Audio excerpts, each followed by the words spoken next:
Good morning विद्यार्थी मित्रों। कक्षा 6 विषय हिंदी, लेसन 13 गुजरात दर्शन। डॉक्टर कोकिलाबेन पारेख का जन्म ईस्वी सन 1954 में, जिन्होंने लेखन कार्य किया है। डॉक्टर कोकिलाबेन पारेख का जन्म गुजरात के गांधीनगर जिले में उवारसद गांव में हुआ था। उन्होंने गुजरात विद्यापीठ में MAS फिल एवं विद्यावाचस्पति की शिक्षा प्राप्त की। वे गुजरात विद्यापीठ के हिंदी शिक्षा महाविद्यालय में वरिष्ठ प्राध्यापिका के पद पर कार्यरत हैं। उन्होंने हिंदी तथा गुजराती दोनों भाषाओं में लेखन कार्य किया है। महिला जागृति तथा हिंदी प्रचार प्रसार के क्षेत्र में भी उनका योगदान है। प्रस्तुत पाठ उनकी गुजरात यात्रा का संस्मरण है। गुजरात के विभिन्न ऐतिहासिक, सांस्कृतिक, धार्मिक एवं प्राकृतिक स्थानों जैसे गांधी आश्रम, अक्षरधाम, मोढेरा का सूर्य मंदिर, पावागढ़, द्वारिका और गिरनार इत्यादि की विशेषताओं का वर्णन है। यह गुजरात विद्या और कला की दृष्टि से समृद्ध है। गांधी सरकार और श्री कृष्ण की पावन भूमि है। गांधी, सरदार और श्री कृष्ण की ये पावन भूमि है। गुजरात जो है एक कला की दृष्टि से समृद्ध है। ऐसा कहा जाता है कि 3 साल पहले दीपावली की छुट्टियों के बाद अपने छात्रों को गुजरात दर्शनीय स्थलों की यात्रा करवाई थी। दिनांक 16 नवंबर 2012 ये गांधी आश्रम है। इसे हम आश्रम स्थित हृदय कुंज को इसको हृदय कुंज भी कहते हैं। ये एक घर के समान है कि अपने विद्यालय के छात्रों के साथ बस में हमारी यात्रा शुरू हुई। हम सब साबरमती के तट पर बने गांधी आश्रम में स्थित हृदय कुंज को देखा। वैसे तो हृदय कुंज छोटा सा घर मात्र है, जिसमें गांधी जी रहते थे। आज़ादी के समय यहाँ रहकर गांधी जी ने अहिंसा के प्रयोग किए थे।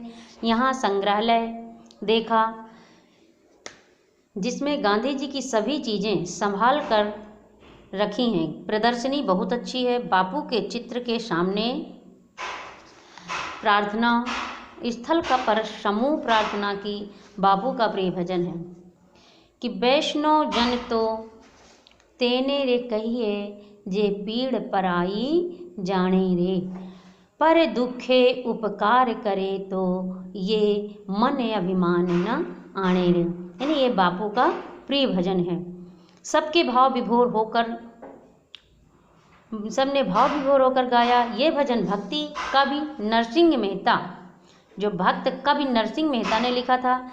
गांधी आश्रम के पास अभय घाट देखा, जो हमारे पूर्व प्रधानमंत्री स्वर्गीय मोरारजी देसाई की समाधि है। हमने समाधि पर फूल चढ़ाए।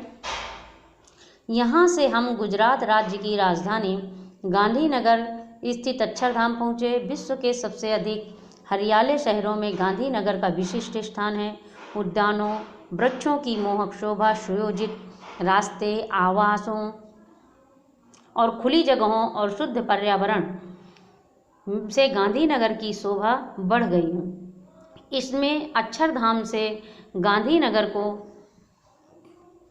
4 चांद लग गए हैं। अक्षरधाम भारतीय संस्कृति के ज्योतिर्धाम धर स्वामी नारायण भगवान को श्रद्धांजलि अर्पित की।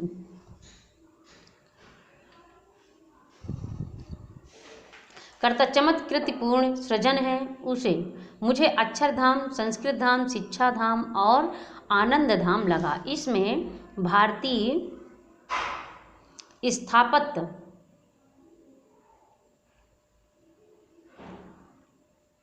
भारतीय विचारधाराएं एवं अद्यतन तकनीकी का संगम है। वातानुकूलित तीनों कक्षों में प्रदर्शनी देखी। यानी वातानुकूल कि जब आप ठंडी में हो तो आपको गर्मी, यानी जब गर्मी है तो वहाँ पे गर्मी का अनुभव नहीं होता है, कि ठंडी गर्मी का एहसास नहीं होता है। वातावरण के अनुकूलित वहाँ तीनों कक्षों में प्रदर्शनी बनाई गई है। देखो इसमें मल्टीमीडिया का अद्भुत कार्य है। मुझे तो ये परिसर मूल्यों की पाठशाला लगा।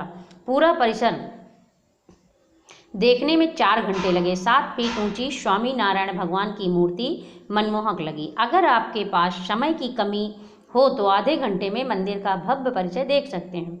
व्यसन मुक्ति के लिए कुदरती आपत्ति में तथा शिक्षा के क्षेत्र में अक्षरधाम की प्रवृत्ति प्रशंसनीय रही है। यानी अक्षरधाम में बहुत कुछ देखने लायक है। पर्यावरण को शुद्ध करने के लिए सबसे पेड़ों वाला नगर उसे कहा गया है। यानी सबसे ज़्यादा हरियाली प्रदेश में है उस गांधीनगर में ही है। महात्मा मंदिर को देखने हम गांधीनगर सेक्टर 13 में पहुँचे। गुजरात सरकार ने राष्ट्रपिता महात्मा गांधी की स्मृति में 18,066 गाँवों के प्रतिनिधियों द्वारा मिट्टी मंगवाकर इसकी नींव डाली थी। यहाँ 5,000 लोग बैठ सकते हैं, ऐसी सुविधा है। इसमें एक मुख्य सभागार एवं 3 बड़े बड़े प्रदर्शन कक्ष, शिल्प से सुशोभित बगीचे में गांधी जी की बड़ी प्रतिमा, चरखा, ब्रिज, पवन चक्की आदि देखने योग्य हैं। एकता एवं विकास हेतु इसका निर्माण किया गया है। दोपहर के भोजन के बाद हम मोढेरा स्थित सूर्य मंदिर पहुँचे। मोढेरा का सूर्य मंदिर प्रसिद्ध है। 11वीं सदी में सोलंकी राजा भीमदेव के समय में बनाया गया सूर्य मंदिर गुजरात के स्थापत्यों में बहुत प्रसिद्ध है। प्राचीन भारत के शिल्पियों की कुशाग्र दृष्टि का उत्तम नमूना है। मंदिर पूर्व दिशा में होने से निकलते सूरज की किरणें सीधी गर्भगृह की मूर्ति पर पड़ती हैं। चारों ओर दीवारों पर बने हुए आले में सूर्यदेव की 12 प्रतिकृतियां देखीं। इस पवित्र स्थान के सामने नृत्य मंडप है। रामकुंड से समग्र परिसर अनूठा दिखाई देता है। पूरे भारत में 2 ही सूर्य मंदिर हैं, एक ओडिशा का और दूसरा मोढेरा का। 1.5 घंटा हमने यहाँ खुशी से बिताया। दिन भर में 3 स्थलों को देखने के बाद रात को जल्दी से आंख लग गई। 17 नवंबर 2012 सुबह 8 बजे पावागढ़ की तलहटी में चंपानेर शहर में पहुँचे। चंपानेर पुराने समय की गुजरात की राजधानी थी। गुजरात की राजधानी यानी पुराने समय में चंपानेर थी। वनराज चावड़ा नामक राजा ने अपने विश्वासु और बुद्धिमान मंत्री चंपा की याद में यह नगर बसाया था। यहाँ प्राचीन किला, बड़ा तालाब, हवा महल, जामा मस्जिद, केवड़ा मस्जिद तथा नगीना मस्जिद, सुल्तान महमूद बेगड़ा के महल के अवशेष देखे। तलहटी से पावागढ़ 800 मीटर की ऊंचाई पर, चंपानेर से पावागढ़ जाते काफ़ी ऊंचाई पर बस में माची पहुँचे। यहाँ धर्मशालाएं, दुकानें और आवास हैं। इसके बाद तेलिया तालाब और दूधिया तालाब देखा। माची से पावागढ़ पर महाकाली माता का मंदिर 550 मीटर की ऊंचाई पर है। यहाँ से हम उड़न खटोले में बैठकर पर्वत पर पहुँचे। यहाँ से 250 सीढ़ियों की चढ़ाई के बाद महाकाली माता के मंदिर तक पहुंचकर दर्शन किया।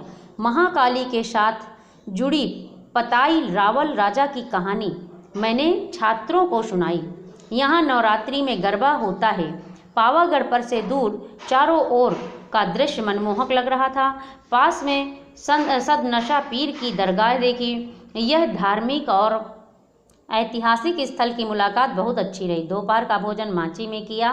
पावागढ़ से द्वारिका जाने के लिए निकले। सफ़र काफ़ी लंबा था मगर हंसी खुशी से कट गया। 19 नवंबर 2012 सुबह में द्वारिकाधीश के दर्शन किए। मंगला आरती में हिस्सा लिया। द्वारिका श्री कृष्ण की प्रसिद्ध नगरी है। श्री कृष्ण मथुरा से यहाँ आए थे। इसे अपनी राजधानी बनाया था। द्वारिका भारत के 4 धामों में से एक है। अन्य 3 धाम बद्रीनाथ, जगन्नाथपुरी और रामेश्वर है। सप्तपुरियों में काशी, मथुरा, हरिद्वार, अयोध्या सप्तपुरियों में ये आती हैं। और 4 धामों में जो द्वारिका, बद्रीनाथ, जगन्नाथपुरी, रामेश्वरम ये 4 धाम में आते हैं। उज्जैन और कांचीपुरम के साथ द्वारिका को महत्वपूर्ण माना गया है। जगतगुरु शंकराचार्य द्वारा स्थापित 4 मठों में से एक यहाँ है जो हमने देखा भगवान श्री कृष्ण का जन्मोत्सव यहाँ बहुत धूमधाम से मनाया जाता है। तो विद्यार्थी मित्रों, आपको यहाँ तक जहाँ तक पढ़ाया गया उसको आप एक बार फिर से पढ़िए और प्रश्न उत्तर याद करिएगा।